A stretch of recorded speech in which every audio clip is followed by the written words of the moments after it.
Mapema akiongea wakati wa ziara ya kutembelea maeneo ya hifadhi, kamishna msaidizi mwandamizi wa hifadhi na mkuu wa kanda ya Nyanda za Juu Kusini amesema vituo hivyo vimejengwa maeneo yenye changamoto ya wanyama wakali na waharibifu, wakiwemo tembo ambao wamekuwa wakileta migogoro kwa wananchi wanaoishi jirani na hifadhi.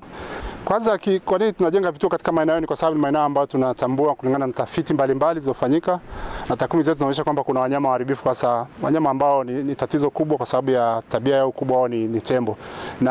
Na kukabiliana na tembo ndio maana tunaleta askari ambao wamefundishwa, ni wataalamu wa uhifadhi, wanaweza kukabiliana na wanyama kwa urahisi. Lakini pia sio hilo tunachofanyika kujenga vituo, lakini pia kuwafundisha watu tabia. Tunafahamu kwamba wanyama wakubwa wanaweza kuwa na madhara kwa binadamu, kujeruhi, hata kusababisha vifo. Kwa hiyo tunataka madhara haya yasitokee kwa kuleta wataalamu ambao ni askari na wahifadhi kuja kuwafundisha wananchi.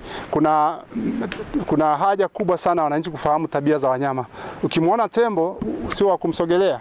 Anapokuwa katika eneo lako labda la shamba, inabidi ujue kwamba huyu ni mnyama pia ni hatari. Kwa hiyo huwezi kumsogelea. Kwa hiyo kuna mbinu tunafundisha na kuna vifaa pia mbalimbali ambavyo tunavitumia kwa ajili ya kujaribu kuwafukuza. Kwa upande wake, mhifadhi mwandamizi wa Wakala wa Huduma za Misitu Tanzania TFS wilaya Kalambo, ndugu Blyson Mkiwa, amesema uwepo wa vituo hivyo utasaidia kuimarisha kwa doria ndani ya hifadhi. Tunashukuru Mungu, kitu ambacho tunajivunia uwepo wa kituo hiki, tutapata pia askari ambao ni wenzetu wa uhifadhi. Tutaendelea kulinda hii rasilimali ambayo ipo jirani na maeneo haya ambayo sisi pia tumekuwa tukiyalinda, kwa sababu pia tuna askari wachache. Uwepo wao utasaidia sana kuendelea kulinda hifadhi ambayo tunaendelea sisi pia kuilinda katika eneo hili. Kama wananchi wa kijiji cha Ngorotwa au wananchi miongoni mwa wananchi wa kata ya Mpombwe, tumelipokea kwa furaha sana na tunashukuru serikali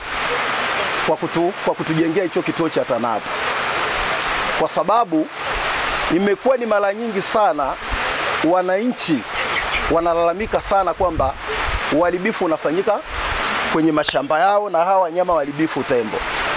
Kwa hiyo kituo kitakapokuwa pale kitaleta tija sana, angalau kuwazuia hawa wanyama ili wasiendelee kufanya kuharibu mashamba ya wananchi.